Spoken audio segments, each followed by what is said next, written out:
क्या एक पिता और बेटे को सिर्फ दुकान खोलने की सजा मौत हो सकती है? ये कहानी है तमिलनाडु राज्य के तूतीगुड़ी जिले में स्थित साथानकुलम शहर की, जिसने पूरे देश को हिलाकर रख दिया है। साल 2020 जब पूरा भारत कोविड-19 लॉकडाउन के कारण बंद था, हर जगह सख्त नियम लागू थे और पुलिस को उन्हें लागू करने की पूरी जिम्मेदारी दी गई थी।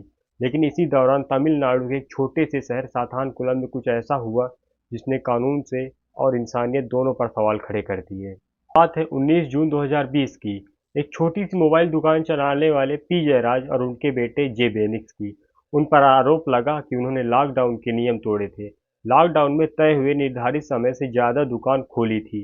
19 जून शाम के लगभग 7:30 बजे पुलिस फोर्स चेकिंग के लिए निकलती है, जिसमें पी जयराज की मोबाइल दुकान खुली मिलती है।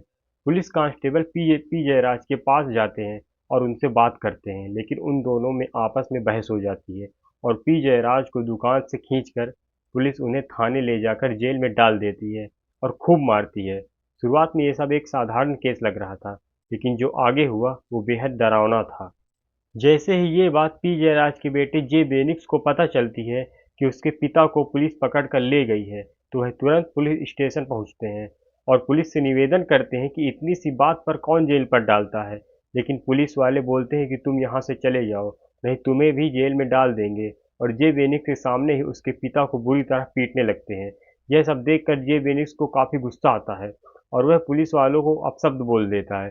पुलिस वाले ये सब सुनकर और भी भड़क जाते हैं और होता यह है कि जे बेनिक्स को भी पिता के साथ जेल में बंद कर दिया जाता है और पुलिस दोनों पिता पुत्र को constable, head constable, sub inspector और इंस्पेक्टर कुल 10 लोग मिलकर इतना मारते हैं कि सारे शरीर पर निशान बन जाते हैं। और जब इतने से भी मन नहीं भरता तो उन दोनों के कपड़े उतार कर और उनके हाथ पैर बांध कर उन्हें घंटों तक मारा जाता है। इतना कि उनके शरीर पर गा इतना कि उनके शरीर पर गंभीर चोटें आ जाती हैं। खून का बहाव इतना होता है कि जेल की दीवारें और फर्श पर उसके निशान पड़ जाते हैं। इस घटना का रुख तो तब मुड़ जाता है जब सारी इंसानियत तार-तार हो जाती है। पुलिस वाले और इन हैवान के बीच कोई डिफरेंस नहीं बचता। जे बेनिक्स और उसके पिता को कहा जाता है कि जितना जल्दी तुम फर्श पर और दीवार पर पड़े खून के निशान को साफ कर दोगे, उतना ही जल्दी तुम्हें अस्पताल और घर भेज दिया जाएगा। पर असल में उन्हें पुलिस कस्टडी से रिहा नहीं किया जाता है।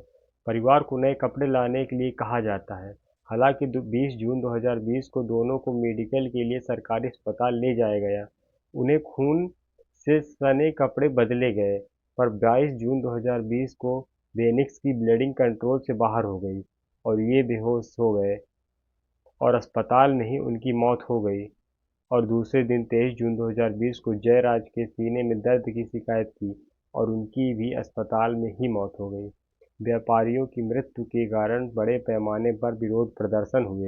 24 जून 2020 को मद्रास हाई कोर्ट सीबीआई को न्यायिक जांच का आदेश देती है।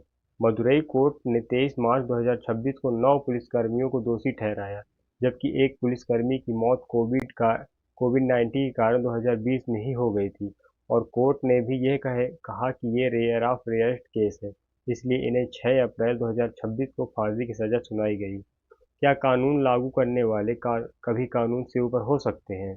साथानकुलम केस हमें ये सोचने पर मजबूर करता है कि न्याय सिर्फ अदालत में नहीं, बल्कि सिस्टम के हर हिस्से में होना चाहिए। पी जयराज